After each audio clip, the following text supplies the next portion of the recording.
actualmente, o hace pocos meses, el puente estaba clausurado, sin uso interior y con las paredes llenas de grafiti. Una caja de ahorros se tenía que hacer cargo de él para convertirlo en una sala de exposiciones. Yo les puedo decir que estuve en la exposición que había en la Expo y era muy difícil de visitar porque el local no es apropiado para exposiciones. Les digo esto, actualmente quizás estén en reformas o quizás está reformado, pero hace unos meses estaba en un estado de semi-abandono. Bueno, ustedes me dirán, estos casos, Valencia, pues el caso de Zaragoza, pueden parecer casos que les han sucedido a ciudades que en los últimos años no habían tenido una política urbana o arquitectónica correcta, bien desarrollada, etc. No, lo cierto es que ha pasado en ciudades de todo tipo. Esto es Barcelona. En Barcelona es una ciudad, a mi modo de ver, en la que durante años se hicieron las cosas bien en términos arquitectónicos y urbanísticos, pero que a raíz de esta ola de arquitectura icónica en España se descubrió que las cosas se podían hacer también de otra manera. Por ejemplo, este es el edificio Forum de Herzog y de Meuron en la zona del Forum. A ustedes les gustará saber que Herzog y de Meuron, dos arquitectos de fama, dos arquitectos muy buenos, con obras estupendas en varios lugares del mundo, ganaron este concurso con un edificio, este edificio aquí quizá no se aprecia, pero es un edificio de planta triangular y doble 12 metros de canto. Pues bien, estos señores ganaron el concurso con un edificio que era exactamente un cubo de 60 metros de largo. ¿Cómo es posible que si se gana un concurso arquitectónico con un cubo de 60 metros de largo, se acabe construyendo un edificio de planta triangular de 12 metros de canto? Pues muy fácil, por dos motivos. El primer motivo es que en la colección de cromos arquitectónicos de Barcelona faltaba un Herzog y de Meuron. El segundo motivo es que la Comisión de Calidad del Ayuntamiento de Barcelona, más sensible que Herzog y de Meuron al hecho de que este edificio se enfrenta a la encrucijada de 3 calles, le pareció que lo correcto era hacer delante proyectar un edificio de planta triangular de tal modo que si en algún momento tuvieran que proseguir esas calles, pues se pudieran proseguir. Bueno, en cualquier caso, era tanto el deseo de Barcelona por un Herzog y de Meuron que ganando con un cubo de 60 metros acabaron construyendo un triángulo de 12 de canto. Hay más casos en Barcelona. Este proyecto seguramente no se hará, es el proyecto que ganó Foster para ponerle una funda al campo del Barça. Con la sutileza de poner los colores de la bandera catalana y los azulgranas y de simular también este tejido como escamado que está en algunas obras de Gaudí, por ejemplo el tejadillo de la Casa Batlló. Parece un ejercicio no excesivamente sutil, francamente, pero era Foster. Y la sinergia Foster-Barça, pues una sinergia que, por decir de algunos, suma. La Torre Akbar, un edificio de éxito. Un edificio, a diferencia de la mayoría de los que hemos visto hasta ahora, de titularidad privada. Este edificio costó del orden de un 60% más por metro cuadrado de lo que suele costar un edificio de oficinas. Bueno, en este caso está bien empleado, porque este edificio por un lado se ha convertido en un icono de la ciudad, del que la ciudad se beneficia, y en la cantidad de portadas que ha salido, yo creo que a la compañía de aguas, que es la propietaria, le justifica plenamente la inversión. De todas maneras, a mi modo de ver, la diferencia está en que esto es un promotor privado y el promotor privado no me importa lo que haga con su dinero o no me importa tanto. Madrid, donde el criterio de contacto con los arquitectos estrella puede ir por lo más grande, las 4 torres de Chamartín, en primer término la de Foster. Lo más impresionante o insospechado, como por ejemplo el edificio de CaixaForum, también de Herzog y de Meuron, que es este edificio que crea la ilusión de que flota. Y efectivamente, en buena medida, la crea más de lo que se aprecia aquí en esta imagen. O el Hotel Puerta Américas, conocido por los taxistas como Hotel de los Colorines, que es un hotel donde este amor por el arquitecto estrella ha llegado a un raro extremo, que ya no es el de confiarle una obra en concreto a un arquitecto estrella, sino de contratar a 13 de ellos para que cada uno diseñe los interiores de una planta del hotel. Aquí les he puesto la planta diseñada por el estudio Plasma, que eran los únicos no estrella, porque de las 13 plantas una la dejaron para un concurso de jóvenes locales, pero los otros eran celebridades. No solo las grandes ciudades, bueno, aquí tenemos el capítulo bodegas, que esto es un sector comercial, ya no son ciudades, sino un sector comercial que también ha abrazado a los arquitectos estrellas. Aquí tenemos Calatrava, aquí tenemos Zaha Hadid, la que está cortadita es de Frank Gehry. Frank Gehry cortadito otra vez y Richard Rogers en Peñafiel. Pero quería decirles, esto nos lo saltamos, quería decirles que también las ciudades, no las grandes ciudades, las grandes capitales, sino las ciudades que tradicionalmente han sido el patio trasero de la gran ciudad, la cenicienta de la gran ciudad, se han creído en este momento de ebullición de la arquitectura icónica con arrestos para hacer también sus apuestas. ¿Y de qué manera? En el caso del Hospitalet, que responde a esas condiciones de ciudad, patio trasero, ciudad cenicienta, en este caso respecto a Barcelona, han levantado en la zona de negocios de la Plaza de Europa alrededor de entre 20 y 30 torres, muchas de ellas atribuidas o concedidas a arquitectos estrella, como son estas dos de Toyo Ito, del coreano-japonés Toyo Ito. No parece más la roja que la otra, pero las dos son suyas. Y el alcalde de Hospitalet en la época, después ministro de Trabajo, Corbacho, decía, esto estaba en una zona bastante deteriorada, también hay que decir, porque la arquitectura tiene o se le atribuye esta capacidad como de metástasis positiva para reciclar áreas que están un poco tiradas. Él decía, entre tener una entrada del Hospitalet marcada por los prostíbulos y las vías rápidas, que es lo que la caracterizaba antes, prefiero arquitectura icónica y cuesta llevarle la contraria. Bueno, etc. Todo esto de las bodegas nos podríamos extender un poco porque es un hecho que las bodegas es un tipo de negocio que abraza a los arquitectos estrella después que lo hicieran, por ejemplo, los grandes modistas. Por esto empieza a principios de los años 2000 en Nueva York con las tiendas de Rempuljas para Prada en el Soho de Nueva York o de Gehry para Issey Miyake en Tribeca. Luego continúa con los grandes showrooms de la industria automovilística alemana para Mercedes, Porsche en Stuttgart, BMW, etc. Y llega finalmente aquí en España con lo de las bodegas. En La Rioja hay un montón de ellas. El caso quizá más gracioso, bueno, no, aquí tenemos el caso excepción. Esto es Palafolls. Es un edificio de 9.000 habitantes, 2.000 o 3.000 cuando empezó la breve película que les voy a resumir, en el que hay dos obras de arquitecto estrella, un Isozaki y un Enric Miralles. ¿Cómo es posible que en un pueblo de 9.000 habitantes tengan obras de dos arquitectos estrella, además por unos precios tirados? Este edificio de Isozaki costó 35 millones de pesetas, una ganga total. Y la biblioteca de Enric Miralles, que es esta, fue todavía más barata.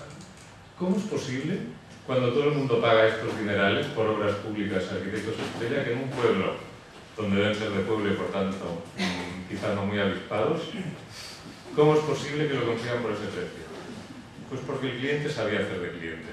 Isozaki, que el alcalde de Palafolls tuvo la habilidad de convencer al dios Isozaki para que se pasara por Palafolls, que es un pueblo muy secundario, para hablar con él porque le quería encargar una obra. De un modo casi displicente, al cabo de unos meses, Isozaki le envió un proyecto de una obra. Y cuando volvieron a verse, Isozaki le preguntó, alcalde, ¿le gusta, supongo, el polideportivo que le he propuesto? Y dice, no, ya se lo puedo dar, no me interesa lo más mínimo. Es el mismo que hizo en su pueblo natal, en Oita. Es decir, ese alcalde se había tomado la molestia de saber con quién estaba tratando, qué había hecho aquella persona a la que le estaba pidiendo un servicio, y por tanto era un interlocutor autorizado con aquella persona. Porque aquella persona podía ser un arquitecto estrella y estar muy viajado, pero el otro no tenía un pelo de tonto y sabía exactamente lo que quería. Eso es una buena lección para muchos políticos que en ocasiones se tiran a la piscina sin mirar previamente si hay agua. Este es el caso final del libro, que es Andorra.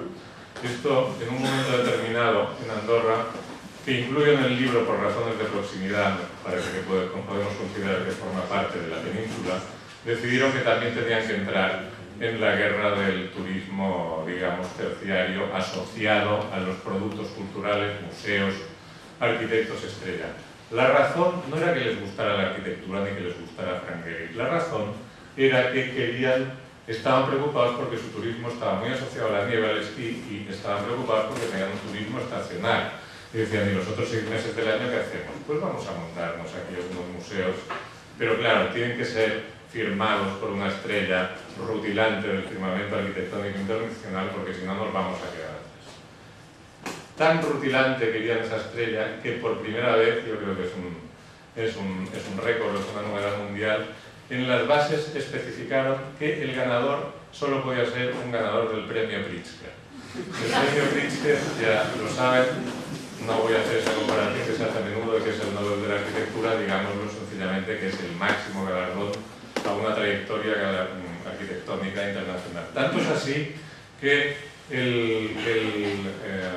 el ganador tenía que reunir 95 puntos, o por ahí, 75, 85, 25 de los cuales solo se obtenían si eras ganador del premio Pritzker, de tal modo, como los otros capítulos o los otros conceptos eran de cajón, era inevitable que ganara un ganador del Pritzker.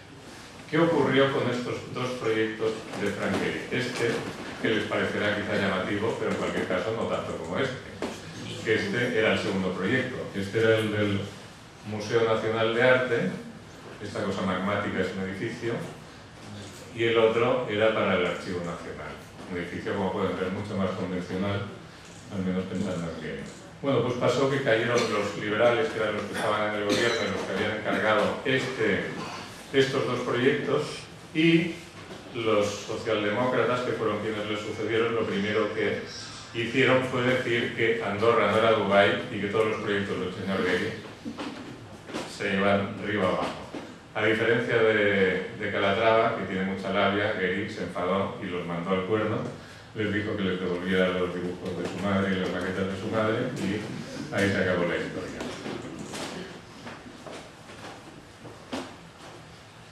José Ramón me pidió que acabara con una reflexión crítica pero constructiva sobre las ciudades, y yo voy a intentar hacerla un poco sobre la base de lo que he dicho y de las ilustraciones que nos han proporcionado estos ejemplos. Yo entiendo que la pregunta que quizás se formula con alguna frecuencia en Santiago ante la enormidad de las ciudades, ¿y qué hacemos con las ciudades, ¿no? Es un instrumento enorme, costoso, en algunos aspectos bella, en algunos de sus interiores, a mi modo de ver, muy conseguida, pero ahora mismo sigue a medio construir, con la que está cayendo, además, ¿no?, de crisis económica, etc. Porque es que, a diferencia de las otras obras que hemos visto, de las que se construyeron, la Ciudad de la Cultura de Santiago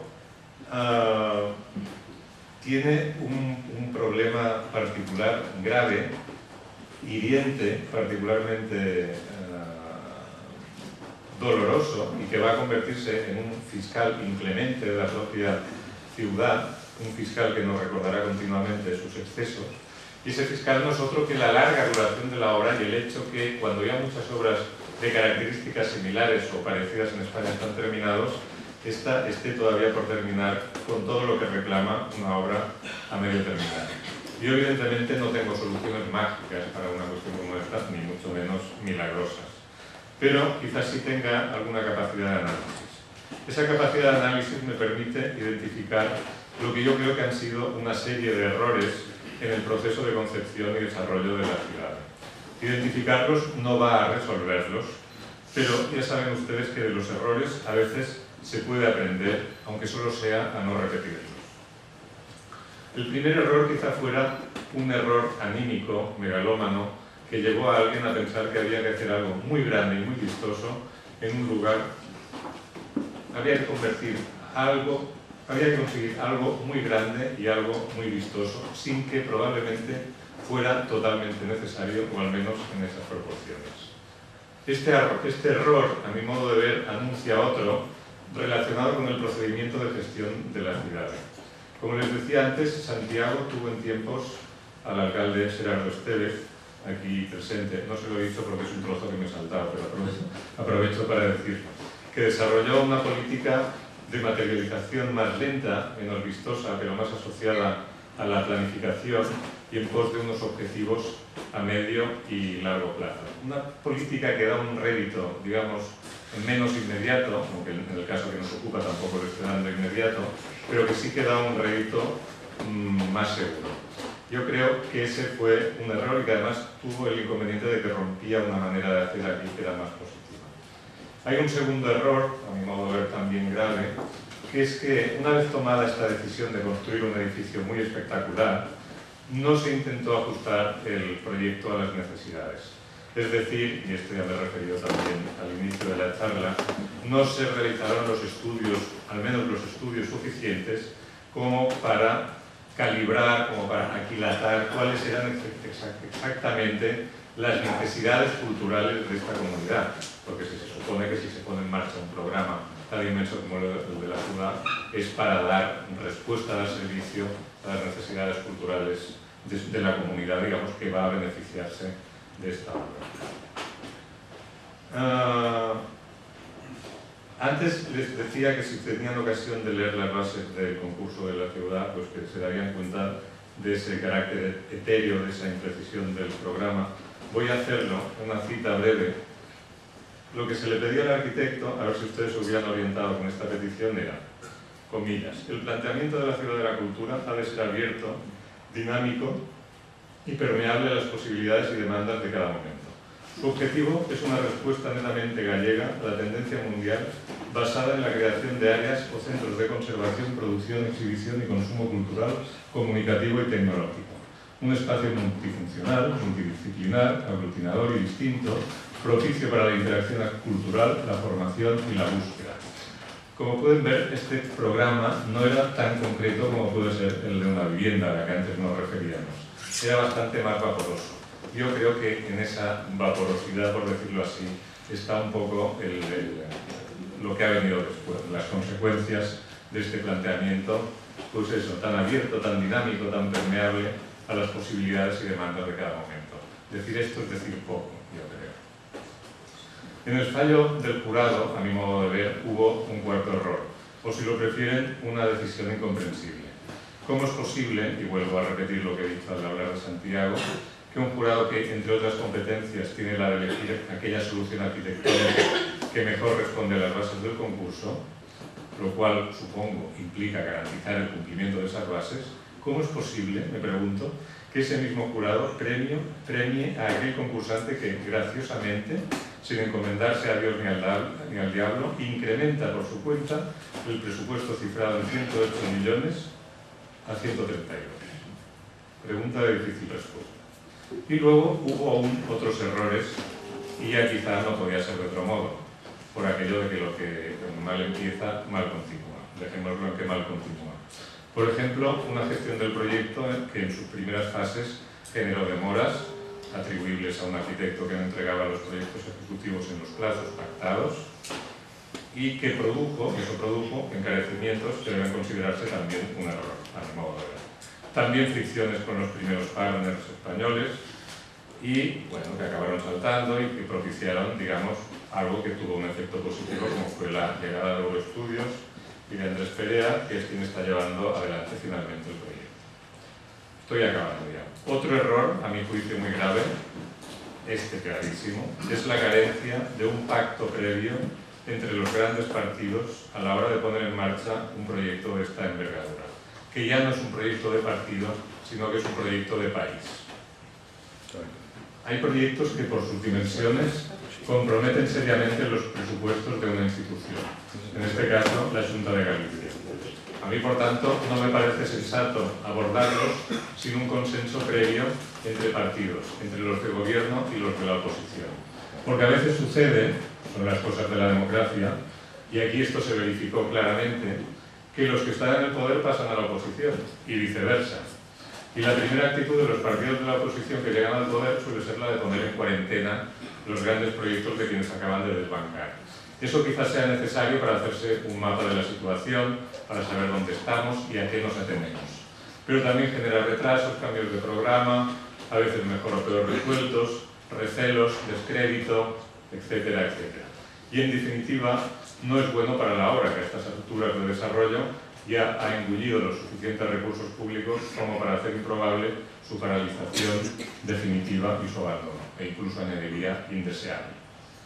En fin, ya ven que la lista de errores, al menos tal como la veo yo, podría ser larga, y que la crisis económica que ahora padecemos ha agravado sus consecuencias.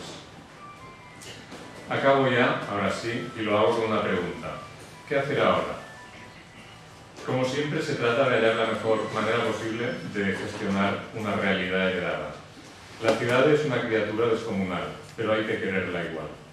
Y quererla significa hallar su mejor uso posible, y también dotarla con los recursos suficientes para ello. Me dirán que no es tiempo en el que sobren recursos, y es cierto.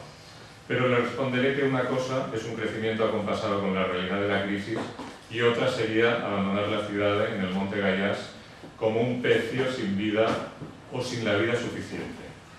Yo creo que eso sería la puntilla. Hay que dar, por tanto, con el equilibrio entre lo deseable y lo posible, pero sin caer en ningún caso en el abandono. Una cosa no quita la otra. Lo posible no debe anular por completo lo deseable, y lo deseable no debe estar en oposición con lo posible, ni contradice la enseñanza que subyace en el caso de la ciudad de la cultura y en el de otras obras faraónicas que durante los últimos años se han alzado en España. Una enseñanza que, a mi modo de ver, tiene dos patas. La primera es de tipo administrativo, atañe, por tanto, a los políticos y dice lo siguiente: hay que ser extremadamente escrupuloso en la administración de los dineros públicos. La segunda pata es de orden arquitectónico y atañe, por tanto, a los profesionales de esta disciplina. Y dice así: la forma y la función no integran una mala pareja, pese a que, lo visto en tiempos recientes, parezca desmentirlo. El mejor edificio no es aquel que deslumbra por su aparatosidad, sino aquel que cumple las funciones para las que ha sido concebido, con precisión y sin renunciar a la armonía formal. Dicho de otro modo, en política no suele haber milagros, como tampoco los hay en arquitectura. Y cuando se buscan desde ambos terrenos, a la limón, creyendo que se consiguen a golpe de talonario y de delirio proyectual, el resultado puede ser algo como la ciudad, algo que da muchos quebraderos de cabeza y mucho que hablar. Mucho que hablar, quizá demasiado, de modo que yo lo dejo aquí. Esto es todo y muchas gracias.